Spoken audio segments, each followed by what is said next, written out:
And well, welcome everybody. This is John Sarver, your host tonight.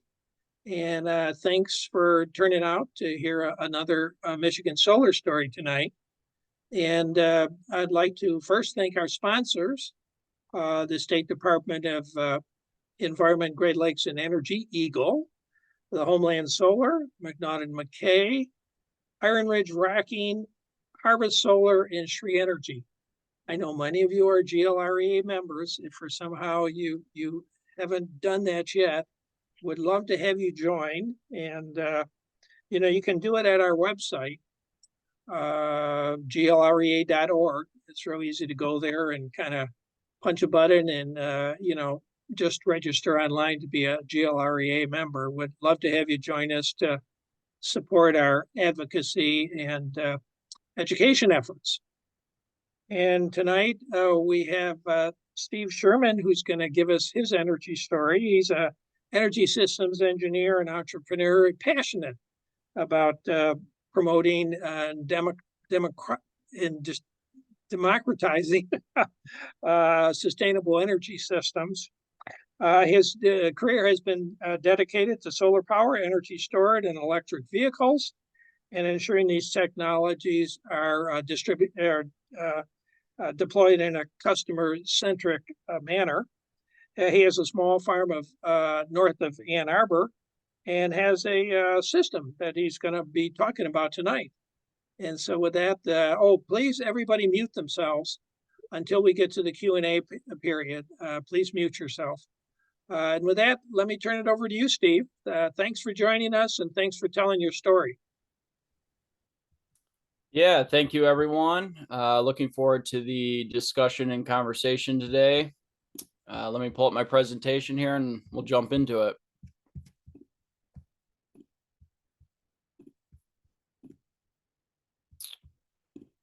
All right, should be able to see my screen. Nice title of Power to the Customer. And like John alluded to, I'll just be sharing some of my experience, insights, and other thoughts on my journey of owning my energy. Thanks for having me tonight. Appropriately, I'm going to start with a little rap, actually, to introduce myself. My name is Solar Steve. I'll tell you what I want to achieve. Become Superman of the sun. I'm trying to make solar and storage affordable, desirable, and achievable for everyone. The other way to start this is with a chart that I think is almost in every GLREA solar story. It's the capacity comparison of how much energy or power the world needs, showcased by that relatively small but very important gray sphere in the center, compared to the magnitude of abundance that our sun gives us in power. This chart's maybe a little outdated. We use about 20 terawatts of power. That's in real time consumption, compared to the 23,000 terawatts of solar energy that reaches the Earth, of which easily 800 terawatts has been deemed feasible. So clear answer to solving major climate and energy problems, if you ask me. A little bit of introduction about myself. I'm really going to emphasize the mission. I'm here on this earth to jolt the world to a sustainable energy present. Those fellow energy enthusiasts may recognize that mission statement. It's inspired by Tesla's accelerated transition to a sustainable energy future. I changed two words. One, jolt, which is the derivative of acceleration, so speeding up the acceleration. And I changed future to present because the time is now to unlock more affordable, more reliable, more democratic energy. Like John mentioned, I've had a great career at the intersection of energy systems engineering and entrepreneurship. And most recently, as of November, I've gone out on my own, founded a company called Superior Energy that does design, engineering, and consulting for these solar-based systems. Studied at University of Michigan, stuck around, lived just north of town, love this area and all the things we're doing and innovating, as well as broader Southeast Michigan. I'm currently going through North American Board of Certified Energy Practitioners, a little bit of a mouthful, NABCEP for short, to get my photovoltaic installation professional certification. All of you are welcome to come visit this system. You'll see in a moment. I live just north of Ann Arbor in Northfield Township, have a small farm with flower gardens, some happy hens, and a neighborhood garden co-op. So quick snapshot of my system, and the key word you'll hear me use is system.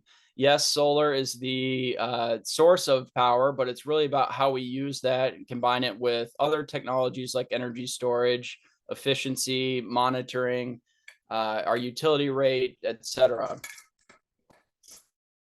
But in short, it's, excuse me, 7.8 kilowatts, 20 panels,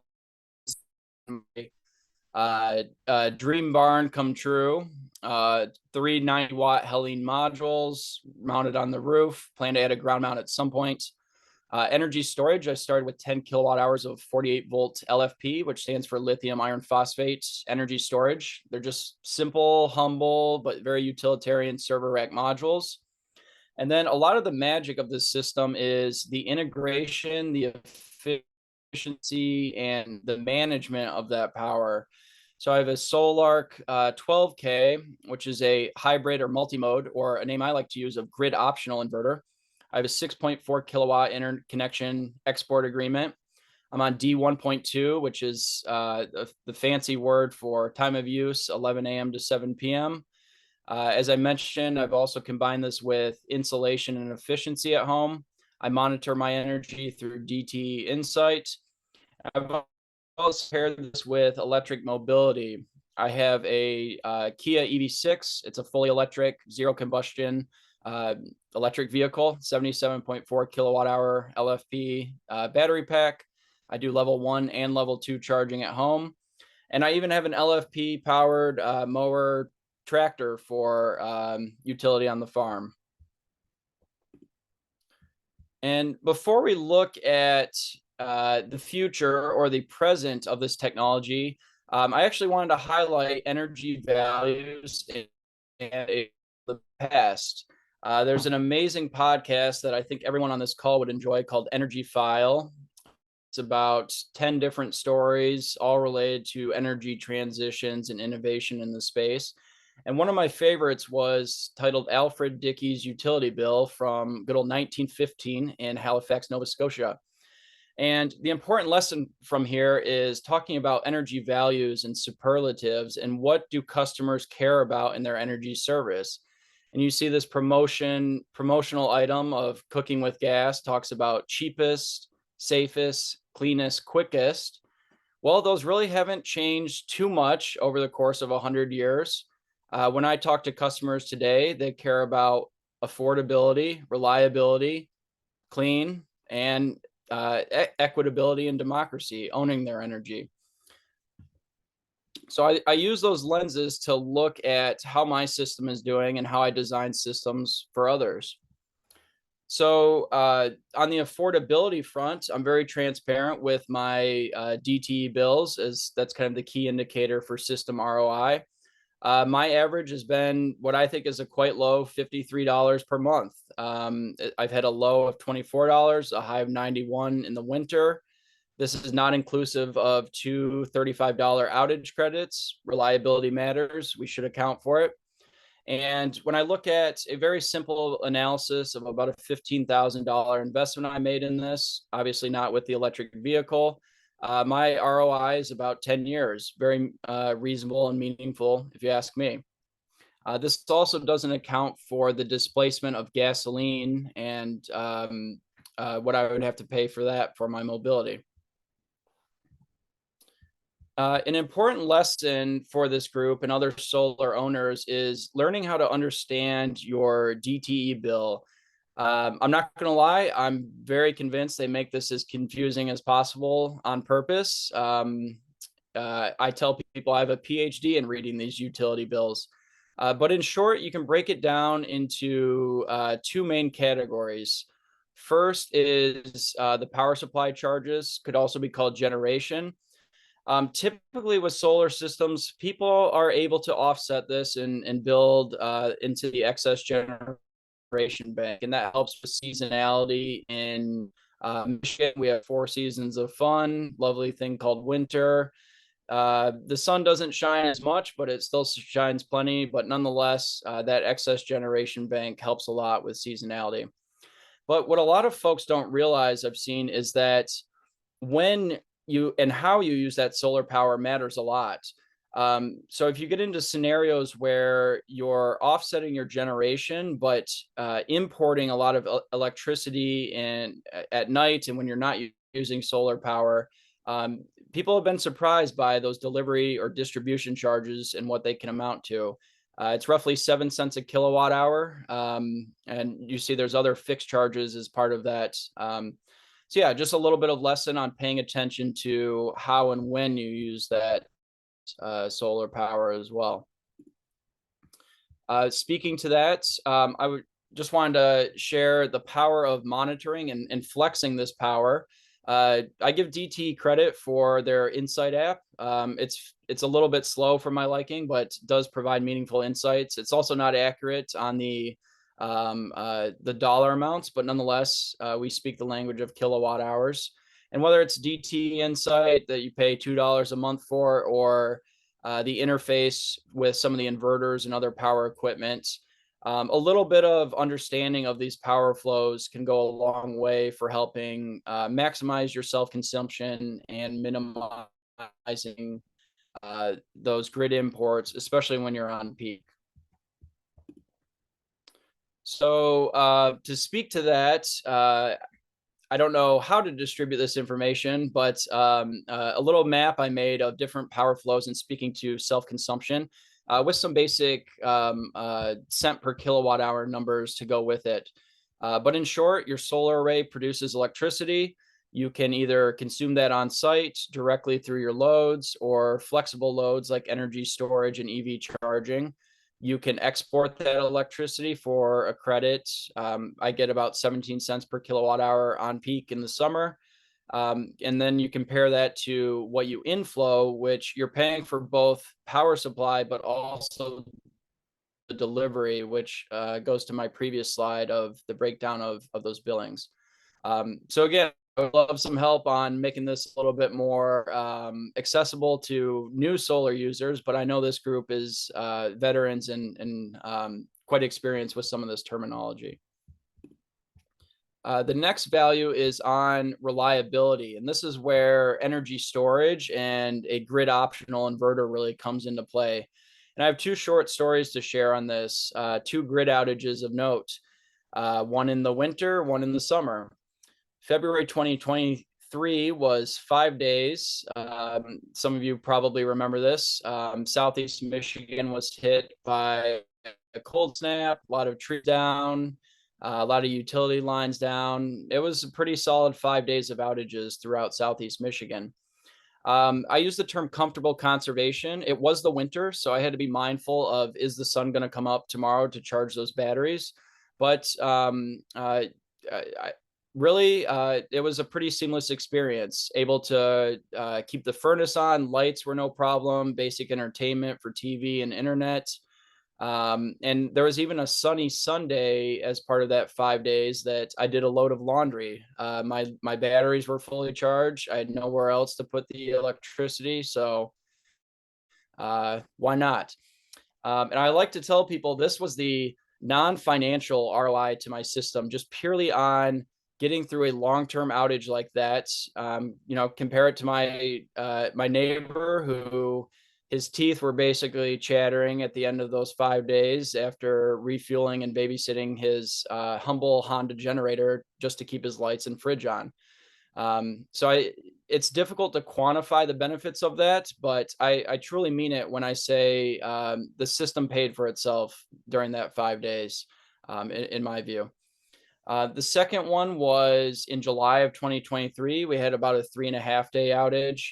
A little bit of a reverse scenario. I was actually looking for ways to use that excess solar generation. So I did things like crank my AC down a little bit early. I plugged in my EV at an earlier time than I usually do. And I was yes, I still had to manage my energy and be mindful of it, but there were scenarios where I was met with an abundance. And again, I contrast that to the typical customer experience during an outage, and it really just was seamless and smooth sailing. I mean, I again had to be mindful, but it was a better energy experience.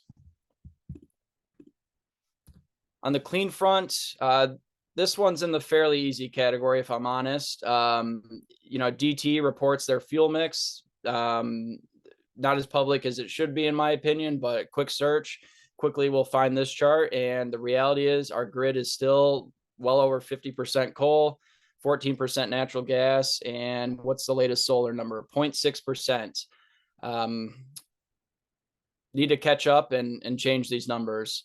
Of course, solar has energy and materials for manufacturing. The ROI on that's about a year. It's made from abundant recyclable silicon. We need to stop burning fossil fuels and harvest the energy of the sun.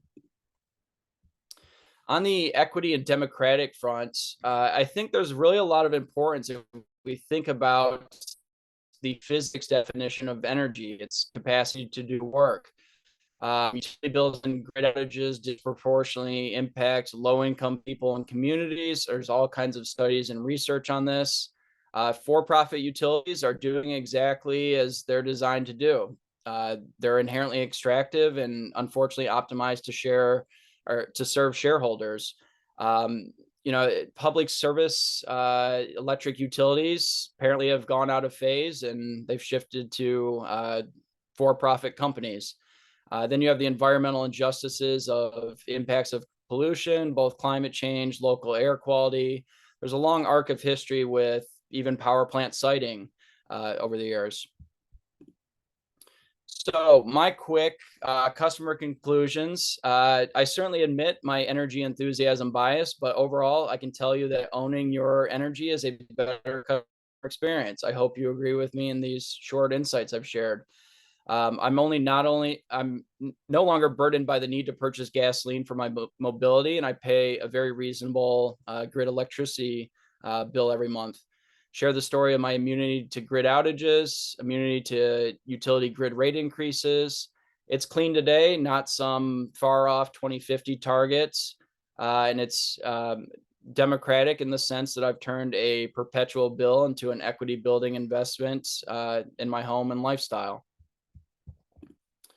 A few other topics I wanted to touch on of kind of how do we go from a great system with a lot of customer value into making this accessible and affordable for mass adoption. Because the reality is, if these systems are even 10, 20, 30% more expensive than grid electricity rates, we're not solving that core problem. Back to that Alfred Dickey utility bill, electricity has to be affordable.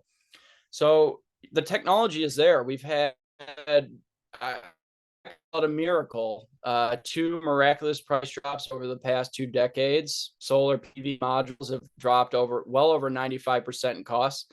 I was getting emails from a broker to buy truckloads of solar at 30 cents a watt. I mean, it's unthinkable. 20 years ago, panels, I think, were well over a few dollars per watt. Lithium-based energy storage has also seen a miraculous reduction. The rise in EVs, start of residential energy systems, as well as commercial and utility scale. But we still have some challenges to solving this. I won't read this to you. I know it's a bit of a wall of text. I'll just hit the main points. Unfortunately, if you look at where the cost breakdown for systems is, it's mostly in the soft costs. It's things like bespoke design and engineering, unnecessary scrutiny from a lot of different parties, excessive permitting, artificial interconnection caps. All those are higher than the actual hardware costs. And I think it's very telling that the National Electric Code still considers photovoltaic systems as special equipment. Yes, it's just a term, but when does this equipment become kind of the norm instead of the exception? I could talk about authorities having jurisdiction, homeowner associations, etc. But when I work with customers, I tell them, unfortunately, get ready for a battle to get this adopted and installed on your house. There's a lot of reasons people find to say no to this. And I just ask we look objectively at our system as a whole. And it's easy to point at a new technology and say, hey, look at this problem it could have. But the reality is our status quo has a lot of problems as well. Again, I know this is a lot of text, just throwing some ideas out on how we can reduce some of those soft costs.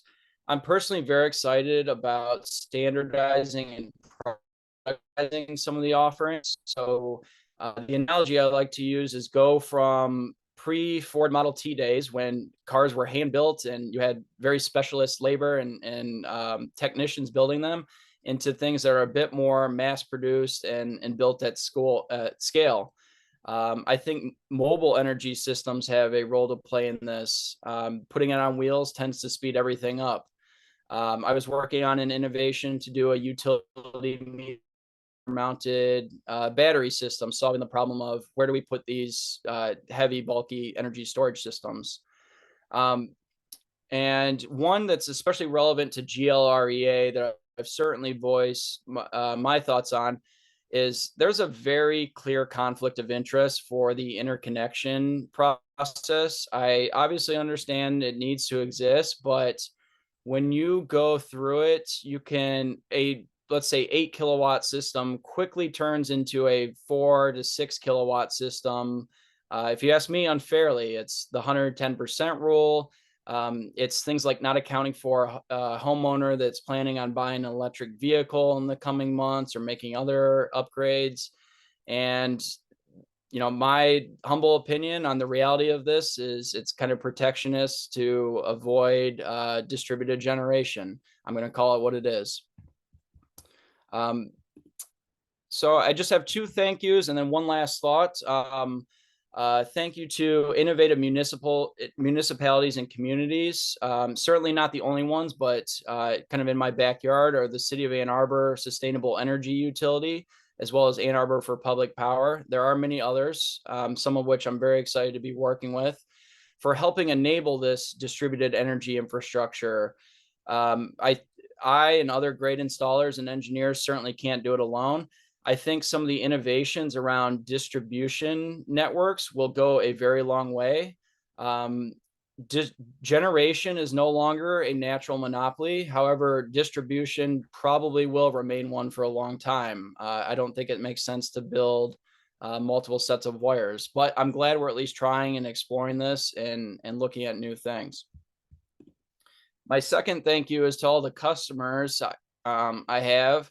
Every day, I have the pleasure to work with customers that want to take power into their own hands and have a better energy experience. The early adopters of these technologies have provided the industry scale that has given us those miraculous cost declines. Advocacy and policy change are absolutely critical sticks, but I just ask that other people don't forget about the customer carrots and how the power of consumer choice, innovation, and voting with our dollars can really accelerate this. And lastly, just a reflection on energy transitions. We've been through roughly 7 of them. We started with muscle and animal power. We tamed fire. We harvested water and wind at small scale. Coal sparked the Industrial Revolution. We had tremendous energy density with oil and gas, quickly followed by ubiquitous electricity access, at least in the US. Now we're on to renewable energy. I believe this transition is about a shift from fossil to renewable, but more importantly, I think it's about a shift or a move from centralized to distributed energy infrastructure. I'm very optimistic that if we keep the customers at the center of this transition, it'll bring about great prosperity and an improved experience for everyone. So with that, looking forward to the discussion, Q&A, etc. I know I quickly moved through some of my system and the highlights. I could certainly spend an entire hour talking about technicalities and other specs from the engineering side, but just wanted to share some thought, give an overview. Thank you very much. Hey, thanks, Steve. And why don't you stop the screen sharing? And, if people have a question, go down to reactions and you can kind of raise your virtual hand. That kind of makes it easy. Now, whoops. Oh, go ahead, David. Yeah, a couple of softballs to begin with. I believe I heard you say you spent 15K on your system. Is that true, Steve? Did I understand that? Correct. That's kind of a nominal number. I'm happy to be transparent with the full accounting and what I submitted for the 30% tax credit and everything. It was a little bit to dig up for this presentation, so I didn't. But that was essentially five grand for the solar, five for the inverter, 5 grand for the energy storage. Yes. Okay, that amazes me because I thought I'd kind of looked into pricing and thought it would be significantly more. I see you've got the Solarc that I wanted. You've got the batteries and so on. The other question, okay, I've got a now 13-year-old solar current system. We have a lot in common. 7.5 kilowatt. I'm north of Ann Arbor and I have a Kia EV. So we've got that going for us. But it's an old Fronius grid tie inverter and of course no batteries. So with the reduction in outflow credit, I'm seeing less and less and less and less, with the former net metering. And I don't believe I can, I know I can't add batteries with my old Fronius. So that's why I'm curious, what all, I guess starting from scratch, you can get the Solarc with the batteries attached and so on. Battery cost, do you want to talk about that a little bit and how well the 10K is working for you? Yeah, absolutely. One quick comment on retrofitting your system. It's certainly not the most elegant approach, but many of those hybrid inverters can do AC coupling. I had a customer I did that for. They're on the call actually. It works. Again, not the most elegant. You're converting a little bit extra between AC and DC, but it can be done. Your question around battery cost. I don't remember the exact. I think I paid under $300 per kilowatt hour for those modules. And I admit I installed the system myself. I know everyone's not going to be able to do that, but I did have a point about kind of education. Dave Strensky and Solar Ipsy, for example, he leads kind of these learn how to install solar, and it's a team effort of you show up on Saturday and you get it done. I think there's a lot to say about that. But nonetheless, I paid under $300 per kilowatt hour for those modules. I've been very impressed with their durability, their LFP, lithium iron phosphate, intrinsically safe, materially abundant, and as tough as iron, like the name.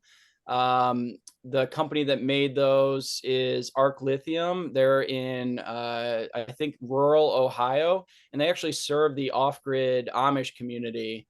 And every time I look, I'm sure there's been some degradation in them because I cycle them daily.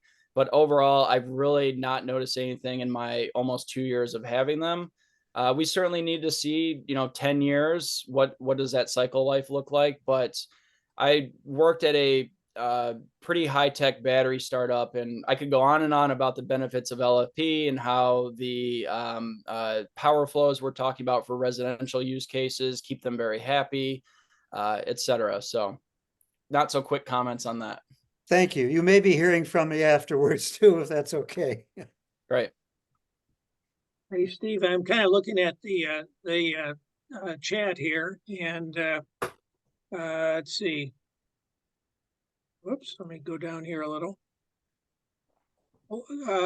Can you tell us what kind of electric mower tractor you have?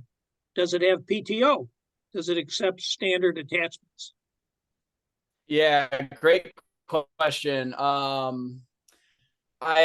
wish it was a true tractor. So I'm pushing the definition of tractor a little bit. Admittedly, it's a riding mower I bought several years ago. It was a lead acid based battery, which I'm sure people know, quite heavy, only go down to 50% depth of discharge before they get unhappy, etc. I actually swapped 4 12-volt lead acid batteries to a single 48-volt LFP module I got for, I think it was under $1,000. And now that thing has a range of like 5 or 6 hours of mowing time. So no, it does not have PTO. I really wish it did. I think light duty tractors, there is a world where batteries will be able to serve that market quite soon. It's just they're not quite available yet, at least when I look on the market. Admittedly, it's a Ryobi brand. They're kind of cheap and a little bit low quality, but it gets the job done nonetheless for me. Hey, Steve, there's a question about cost. You had mentioned $15,000, and the Steve Noble asked, did that include the battery system? And also, it sounds like you did the installation yourself, so there was no labor cost involved, right? It was just equipment. Correct. Yeah. So that number did include the battery. And again, I'm not going to shy away that not everyone's ready to install these systems tomorrow, but I think there is a real opportunity in workforce development, retraining and retooling, good old community efforts. You know, it's kind of like the Amish barn raising days. I would love to see that for solar communities.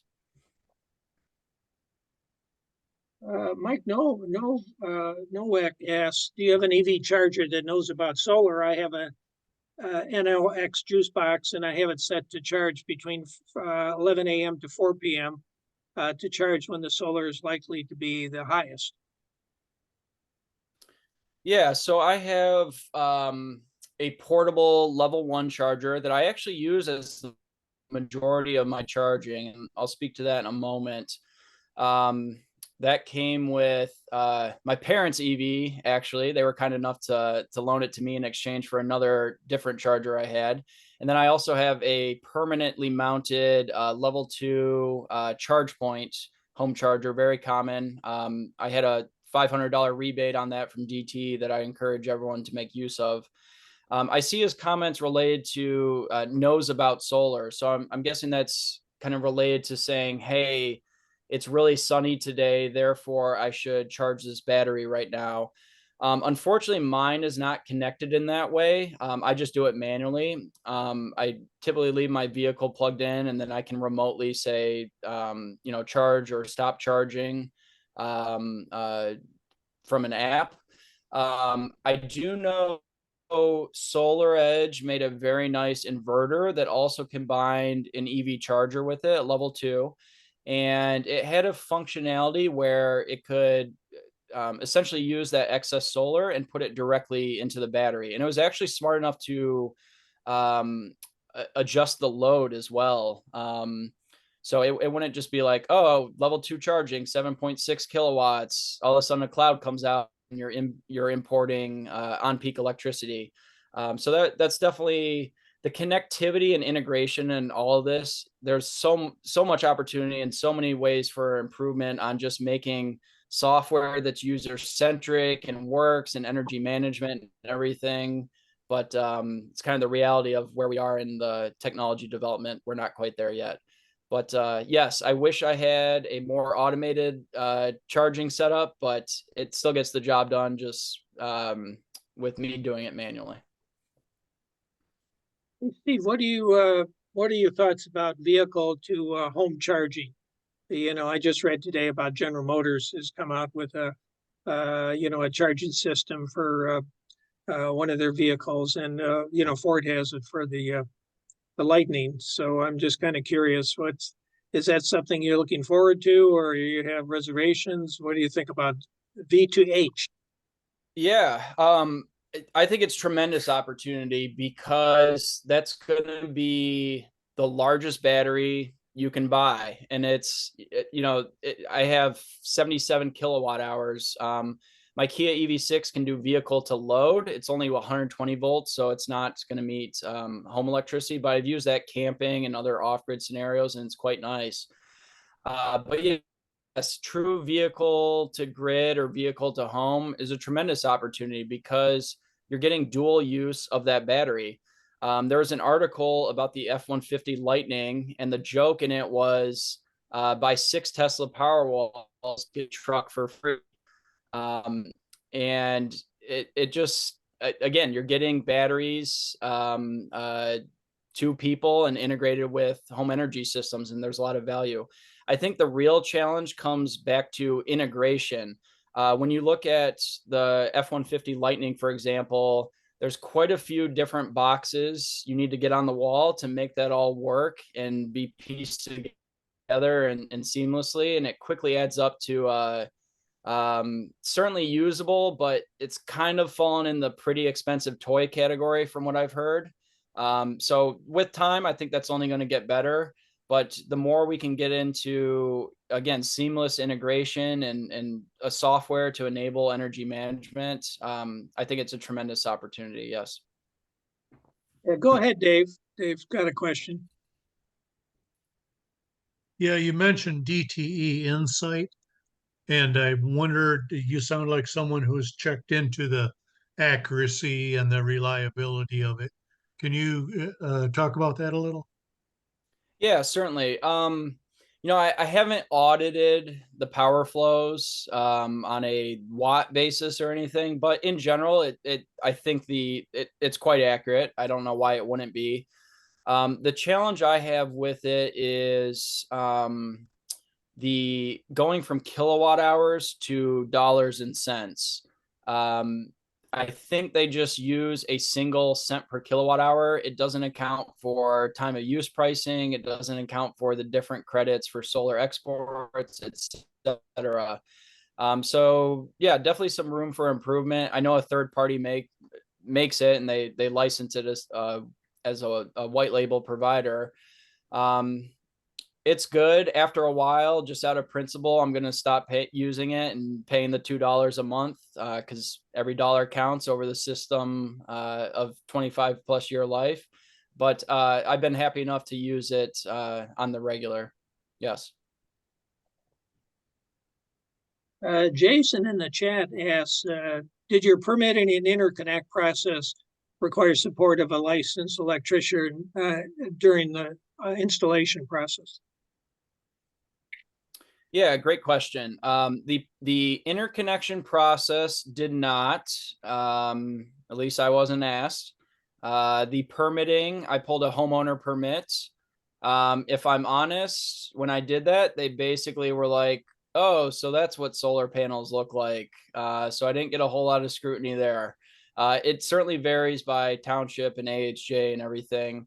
And then on the installation, I did subcontract a pretty small piece of it, mainly as kind of an insurance policy, if you will. I mean, I'm an engineer. I'm studying the NEC. I know the importance of safety and fire prevention, and the list goes on.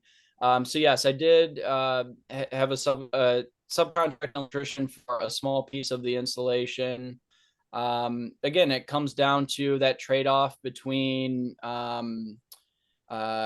I'm absolutely not dismissing the value of licensed professionals, electricians, and everything. It's just, where do we draw that line in the balance of needing to get these clean energy technologies adopted as quickly as possible? Sure. Now, what part of the process did you use the electrician for?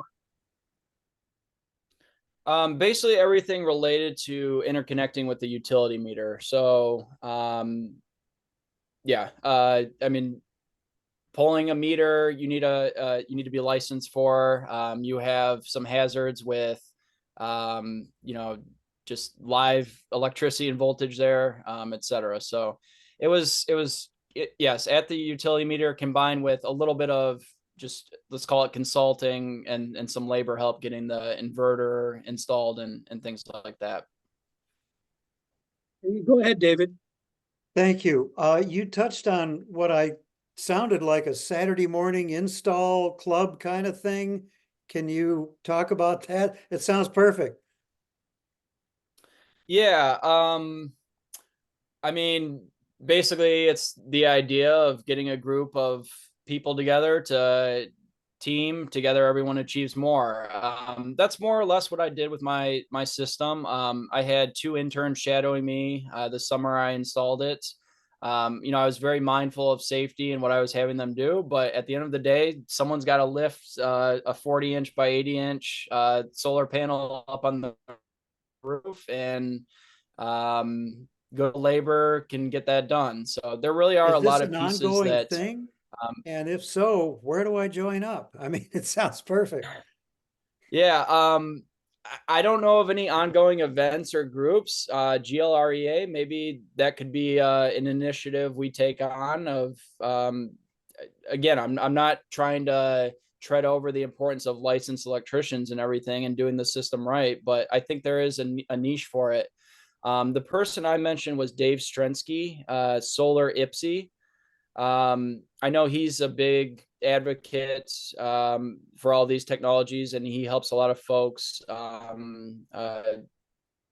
with installations. It's not his full-time job or anything, but he would be one person I'd point you to. And again, I would just second the opportunity around GLREA. I think it would make some really good stories and content and continue this movement we're on. Yeah, good. Agreed. Yeah, they were using some volunteers in Ann Arbor, city of Ann Arbor, to do some installations, and some of the unions weren't real happy with that approach, using kind of volunteers to do labor they thought should be reserved for, union members. Well, Uh, we're outside of Ann Arbor here, and we can get away with a lot out in the township, so yeah, we'll see. right. They're right. Every situation is different. Let's see. I got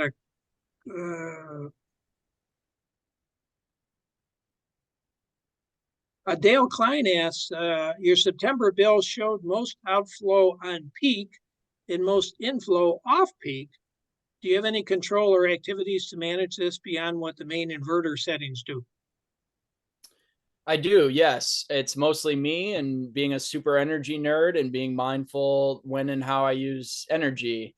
Again, I realize not everyone wants to do that or is well versed to do that, but it starts with the inverter settings, as Dale pointed out, combined with that general mindfulness. I think the real opportunity there comes with software and energy management.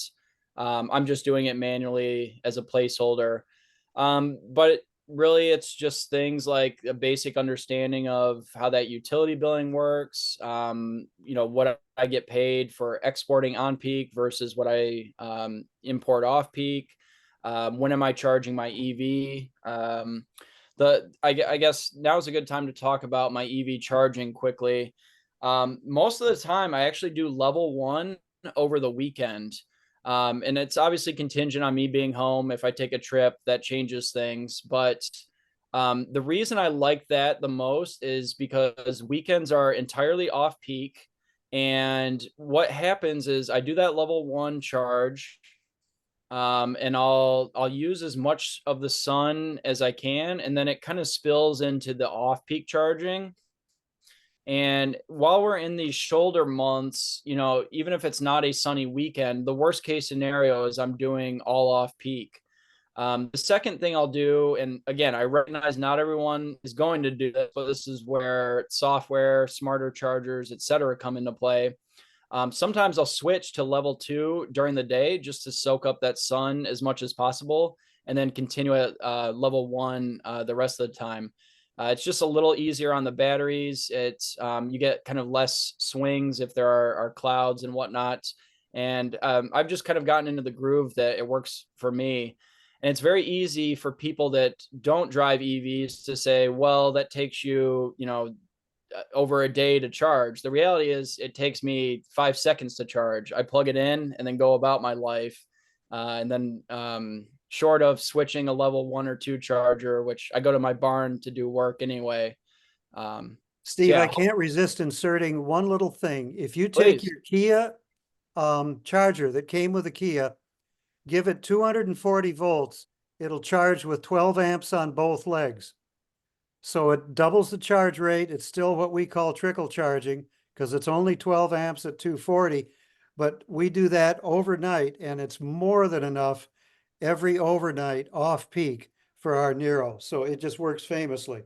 It's just you got to have this strange Edison plug that's 240 volts, which may not be, but you know how it works. Yes. No, I appreciate that. I've actually been looking for something exactly what you described as a level 1.5 charger. So I will add that to my experimenting. Yeah, you go on the forums, some of the guys will talk about that. And that's what I've been doing for the 2 years we've had our Nero. So trust me, it works famously. Now, Steve, do you charge your EV to 80%? It seems like most people do that to kind of it's easier on the battery or not. I think that's a bit of a misnomer from the early days of battery tech, if I'm honest. First of all, you have a battery management system that's very advanced for these electric vehicle batteries. And, the indicated 100% is not a true 100% state of charge. So, first of all, you have the BMS helping a lot. And then second, a lot of that behavior came from nickel cobalt based chemistries, kind of the Gen 1 EV batteries. Tesla use them very commonly. My EV6 is LFP. So again, speaking to that durability and toughness, LFP is quite happy going from 0 to 100%. I mean, I wouldn't say do it every single day and do it in the cold and all that, but no, I don't limit to 80% for that reason. Okay. Jay mentions in the chat that Solar Ipsy was a great help when he installed his 16 PV in-phase system, 5 kilowatts. And then he volunteered on 2 city-owned projects. So yeah, they've been, Dave has really been the kind of leader to make those sorts of things happen, which has led to actually Ypsilanti being really especially if you look at watts per capita, is kind of a leader in the country. You think Ypsilanti's not a huge city, but they've got a lot of solar systems, and a lot of it's attributed to Dave Strensky. Other questions or comments?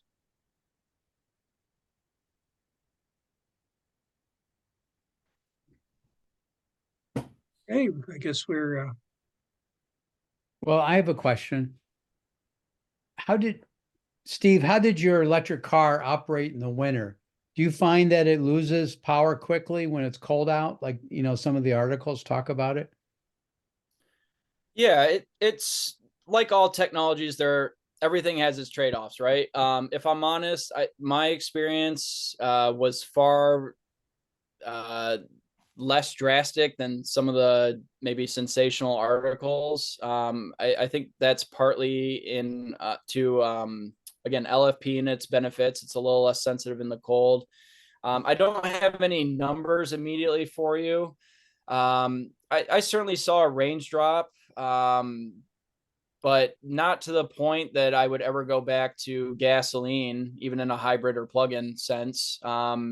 I mean, I will admit my significant other owns an internal combustion engine powered vehicle. She's still a great person, I promise.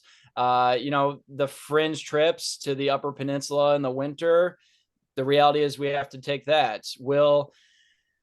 I think range is part of the equation, but I think the more important piece of it is actually charging. I've noticed, charging points are also hockey sticking. And when I talk to Tesla owners, for example, supercharger network is as good as it gets, and it is pretty near ubiquitous. I don't know the latest. I don't have the latest map memorized. I believe they have them as far north as Mackinac City. So that there are a few fringe scenarios like winter long distance trips that I have to use some combustion on, but it's certainly the far exception. And overall, it's just a better experience. Yeah, Doug in the chat asks about trees and evaluating them before you buy a system. What was your experience, Steve, with kind of figuring out where you should put your solar system? You have a ground mount, you said, right? No, it's mounted on the roof of my barn. That's right. Right. I saw the picture, right? Yeah. No worries. Which is quite open, fortunately. Combined with, I live on a diagonal road, Pontiac Trail, some of you may know. And the way the barn was oriented, actually, it's got like a southwest lean to it, which was another design parameter of it produces more in the afternoon, which helps with that on peak usage until 7. So a little bit of luck on that. As far as shade, I don't get it until very late in the day from my neighbor. So I just have 3 strings up there. I don't have microinverters or optimizers or anything like that. It's not on a dwelling. Um, uh, as far as evaluating shading goes, there are online tools to help with that. They're certainly not perfect, but can give you a starting answer. And then you can use a tool, I believe it's called a pyranometer, if I recall. It's essentially kind of a hemisphere that like takes a picture of what that solar is seeing. And it has these charts that show where the sun will be um, uh, throughout the year. Sun's a moving target, both in day and season. So there certainly are ways to evaluate it. And then the last piece of it is module level optimizers. They won't solve a massive shade problem, but if you have kind of incidental shading, it's really good to have those module level optimizers. They're basically DC-DC converters that if one panel is affected, it doesn't disproportionately affect the string.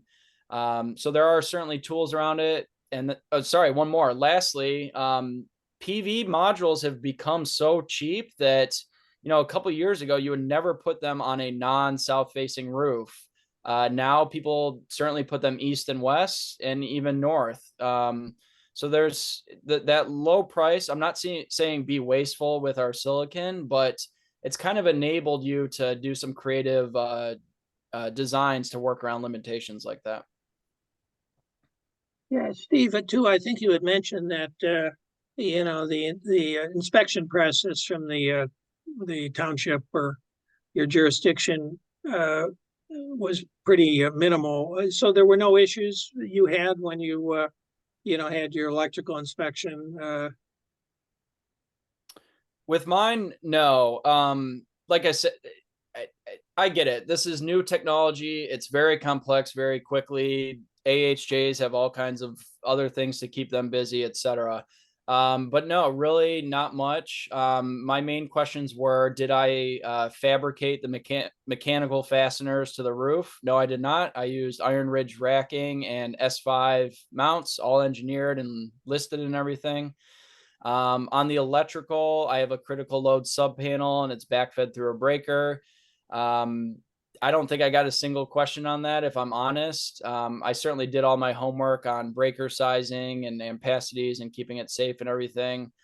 I do want to kind of mention, though, that I think and again, there's a balance here. I'm not saying be reckless and just throw stuff everywhere, and we want to be professional and safe and everything. But I hope that as this becomes more common, there's a little bit less scrutiny in kind of the permitting process, especially from people that are new to it. Because the reality is, if you have to pay $500 for a structural engineer or a professional engineer to sign off on something, you can buy a lot of solar and a decent amount of batteries for that $500 kilowatt hours. So I think, the pendulum leans just a little bit too far. It's a sign of it's new and we're still in the early adopter stage, but I know a lot of places like California have just really standardized permitting, and it's just a much simpler process. Customers want to adopt this stuff, and it's kind of an unfortunate battle they need to go through, both in time and money, to get it done sometimes. Dave, Curtis, did you have a question? I thought I saw your hand up for a while. Okay, I think, well, it's 7:50. Did you have a question, Dave? Yeah, I'm sorry, it wouldn't let me unmute. Okay. I just wondered if you had any extensive amount of underground work done, conduit to run from that barn to your house, for instance. Yes, but that was mostly on the construction of the barn itself, which, if we were doing a full system accounting, we could argue that that was part of the solar. I mean, it was certainly in the domain of a typical kind of electrical retrofit on a house. But yeah, basically my main service panel is now in the barn and then my house is a sub panel. And then I had an overhead line, which gave me great joy to watch them take down and put underground. I'm not going to lie. One small step. But yeah, nothing crazy or excessive. If you want to come out and see it, I'll show you where the conduit is buried in the ground. No, that's not necessary. Thank you. I think we have time for one or two more questions or comments. I have a comment to offer. Go ahead. I'd like a tip of the hat and pay our respects to James Watt, who in the late 18th century used the term horsepower. He coined the term horsepower and the physics involved to market his steam engines. And after he was gone, out of respect, the term watt was used as the electrical equivalent of horsepower. Thank you for that. I appreciate the history. That's Tip of the hat. I'm going to jump in with one thing. I think the language around energy could use a lot more customer centricity. I mean, go ask your average homeowner what a kilowatt hour is, and you'll get some interesting looks. I haven't cracked the code on what the horsepower equivalent is, but to Don's point, people understood horses, they understood power. Boom, let's use that. So if anyone has ideas on kind of a solar power unit or a rethinking of the kilowatt hour, I think that would make this technology a little bit more accessible and understandable to people. Heck, we're still thrashing with Fahrenheit versus centigrade, Yeah. I mean, emotional versus base 10 European units. Yeah. and John Richter mentions 1 horsepower equals 746 watts. Thank you, John. Yes.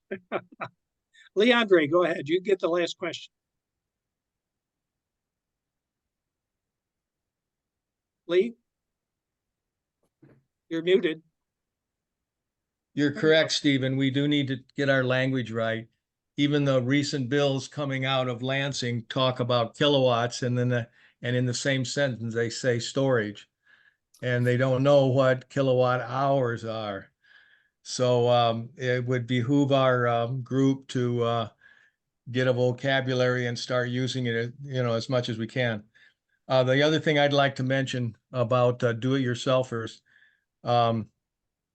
If you have an N-phase system, all your wires are AC, so it's very easy to follow the National Electric Code and wire it just like your house. But if you have DC, there are some special rules for running DC inside an occupied structure. And because you used a pole barn out that wasn't occupied, your inspector didn't raise the level of scrutiny to an occupied structure. So those two things, DC needs to be wired a little bit differently if it's in an occupied structure. And a lot of installers leave everything outside so they don't have to deal with, they run it down the outside of the roof, they run it down over the eaves. Why? Because they don't want to go inside the structure and have to answer for a different set of rules. So those are the lines that you want to be careful not to cross when you're working on it yourself. Absolutely. Thank you. Reminder. Thanks, Lee. John Freeman, go ahead. I just want to plug the new residential solar shopping guide that GLREA just completed recently. It's a 14-page document that explains everything about solar for a prospective person that's looking to get solar. And there is a glossary of terms in the back of it, specifically designed to help educate prospective solar customers about the various terms that Steve is referencing. So we made it real clear that we need to add that section because we recognize that there is a lot of terms of art that the typical homeowner or small business owner wouldn't understand. So you can download it from our GLREA website. It's under the About section, About Solar. So Great. Hey, thanks, John. And hey, thanks to everybody for attending tonight. And thanks, Steve, for telling us your story. And you had a lot of interesting aspects to it and a lot of different moving pieces. So I think a lot of us got a lot out of it. So hey, thanks, everybody, and hope to see you next week.